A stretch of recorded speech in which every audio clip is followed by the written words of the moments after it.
good-looking guy of the Brett brothers. He does a magnificent job here, and the stadium is really nice, and the people are excited about coming with the Dodgers. So I think it's great, really. You know, there's people saying that they live 4 blocks away and they've always been Dodger fans and had to go to Inland Empire. Now it's like Christmas morning. They walk down the street and they're going to get to go to... That's it. Well, these people were good, and God blessed them by giving them the Dodgers. So they said, God said, what can we do for these nice people? What can we give these nice people? And I think St. Peter said, well, why don't you give them the, work with the people up in Cucamonga, and that's what happened. It's all God's plan. Tommy, they're only 45 minutes from here. How good is that going to be for the franchise to be able to put their minor leaguers this close and have them that much closer to Dodger Stadium? Well, it's always close when you have an affiliate. It means a lot, because when you want to send major league players to maybe rehab, it wouldn't be too far away. You wouldn't have to put them on a plane or anything like that. But it's great. Really happy. The Brett brothers are wonderful people, and it's just a privilege to be able to be associated with them. Take me up to the crowd. Buy me some peanuts and Cracker Jacks. I don't care if I ever get back. Root for the Dodgers. If they don't win, it's a shame. For it's 1, 2, 3 strikes, you're out at the old ball game.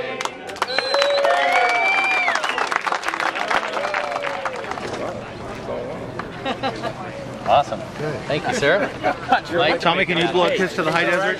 Can I what? Can you blow a kiss to the high desert? All your fans up in the high desert? Kiss. Yeah, they love you. What thing is that? No, I was just asking, did it How taste about good? this? Did it taste good? Thank you, Bobby. Thank you very much for that nice introduction. I thought I had died.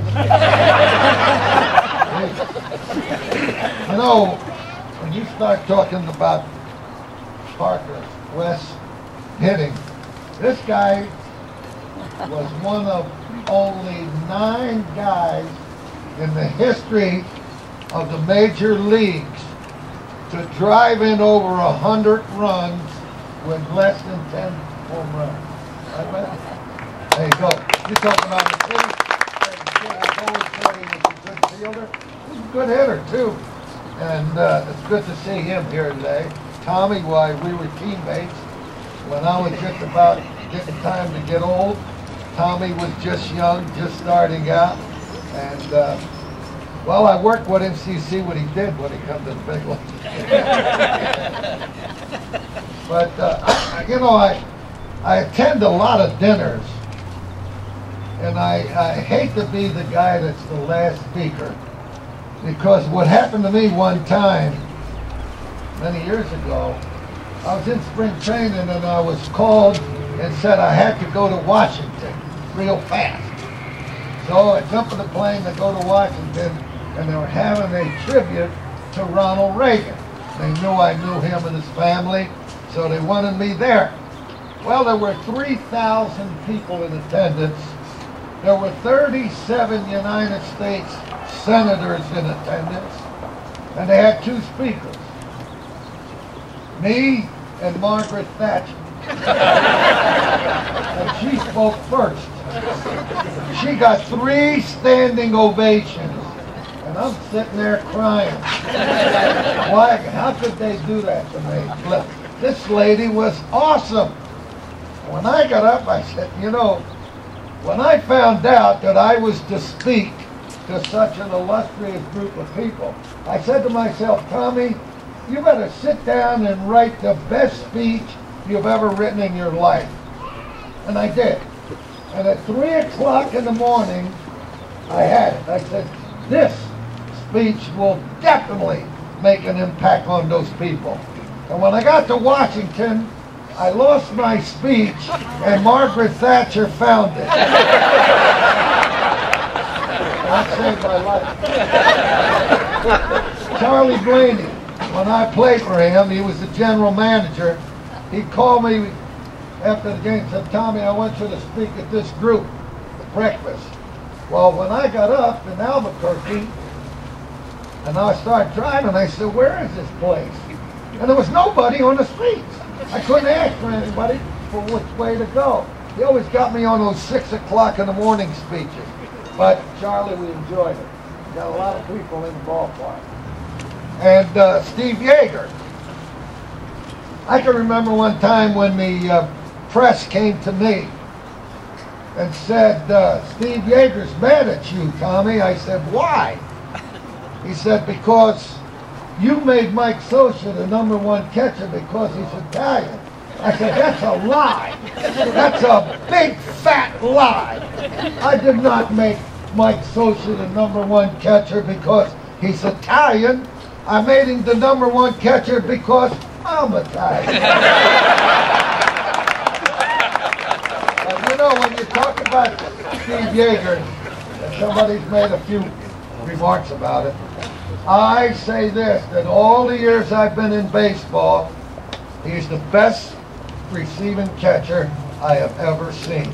And he played for me.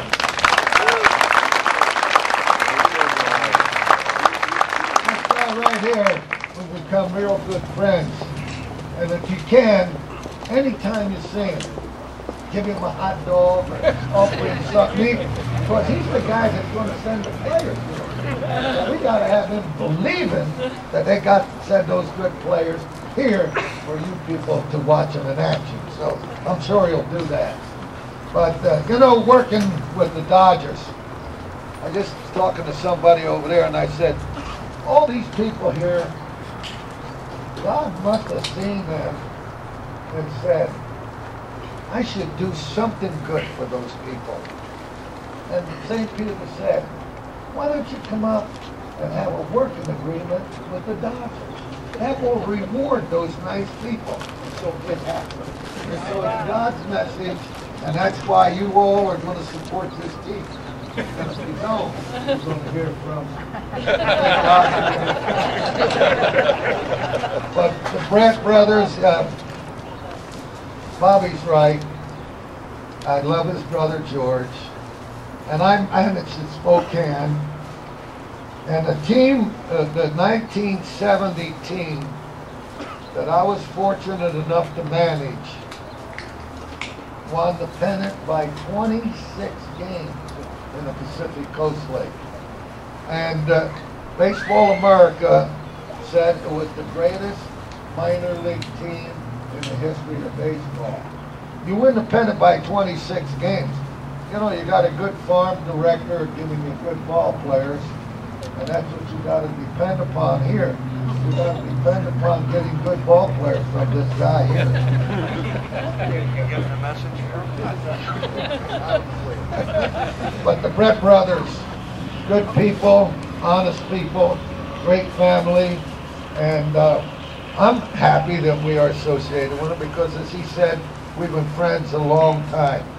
I'll be beginning my 62nd year with the Dodgers, and I'm proud of that because of the fact that I feel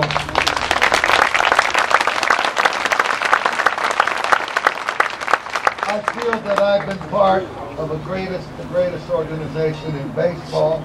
I've always felt that way, and I will take that to heaven with me if I get there. And it's a great organization.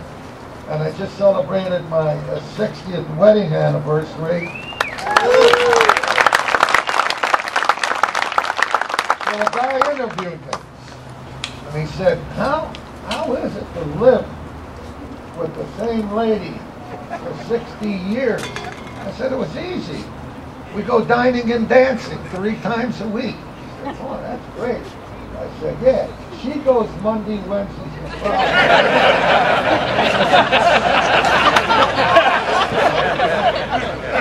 That's just a joke. Well, anyway, I'll finish up by saying to all of you that when you go to bed tonight and you lay your head down on that pillow, thank God for all the good things He's given you. Sometimes you might feel cheated, denied, or deprived. Look over your shoulder. see how many people are worse off than you. And then you'll realize how lucky you are. So when you do say those prayers tonight, if you have any compassion in your heart, you will say a prayer for Tommy and the Dodgers. Thank you.